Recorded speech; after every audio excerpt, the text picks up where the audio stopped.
voir maintenant en détail les propriétés de type de mur au niveau de la constitution de la structure du mur et les différentes couches constitutives.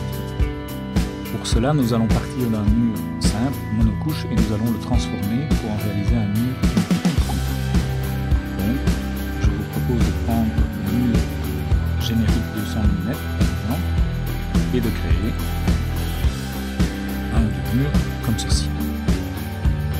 Nous avons bien créé ce mur sur base de mur fini extérieur, donc l'extérieur du mur se trouve ici, et il est monocouche. Donc je vais le modifier. Donc de nouveau, j'ai 3 murs à l'écran, mais si je passe en modification de type, les 3 murs seront bien évidemment modifiés puisqu'ils utilisent tous le même. Donc je vais rentrer maintenant dans la structure proprement dite.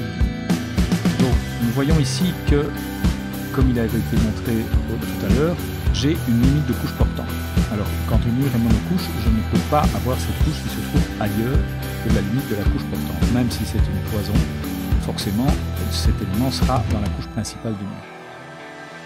Et donc, si je veux, par exemple, de ce mur en faire un mur composite contenant un isolant à vide, une brique et un plafonnage à l'intérieur, eh bien, je vais tout simplement insérer les couches. Donc, j'ai besoin de 3 couches à l'extérieur, une couche à l'intérieur.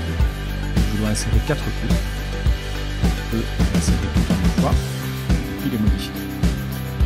La partie portante du mur ne doit contenir qu'une couche, qui sera un voile béton ou une maçonnerie, donc je dois avoir 3 couches sur l'extérieur. Donc je vais sélectionner une couche et demander au niveau de la structure du mur de monter cette couche au-dessus de la couche principale.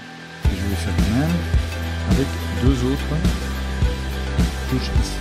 Voilà, donc je vais avoir mes 3 couches extérieures, ma couche portante, et puis une couche. Alors j'ai déjà 20 cm ici, donc je vais prendre par exemple celle-ci, et celle-ci par contre je vais la descendre vers l'intérieur.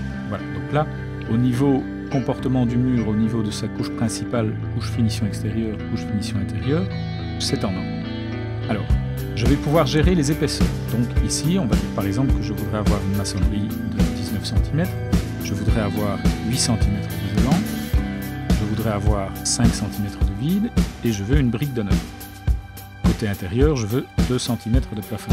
Voilà. Donc là, j'ai mon épaisseur de mur complète et je vois ici que j'ai une épaisseur totale de 43 cm.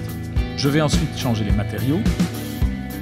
Donc je vais cliquer sur chacun des matériaux ici et je me retrouve dans le tableau qui est bien connu maintenant puisque nous avons déjà analysé la gestion des matériaux. Je vais prendre par exemple ici une brique brune et donc je vais par là même appliquer immédiatement sur cette couche extérieure tant les motifs de coupe que les motifs de surface que les motifs de montre. Je vais prendre ici un vide. Alors, je ne pense pas que ici, voilà, je vais faire ici. Voilà, donc je n'ai aucun motif de surface, aucun motif de coupe. Je vais ensuite mettre ici un isolant. Donc je vais vérifier ce que j'ai ici. Isolant imperméable par exemple. Alors si je veux avoir un motif de coupe, je peux venir ici, demander un motif de type dessin et prendre par exemple VHR 301.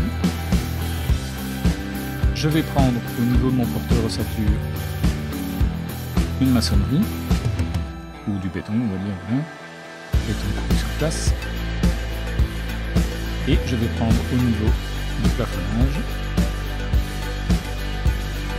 je vais prendre, si je n'ai pas le plafonnage à ma disposition, je peux prendre un matériau quelconque, le dupliquer, et donc le renommer plafonnage.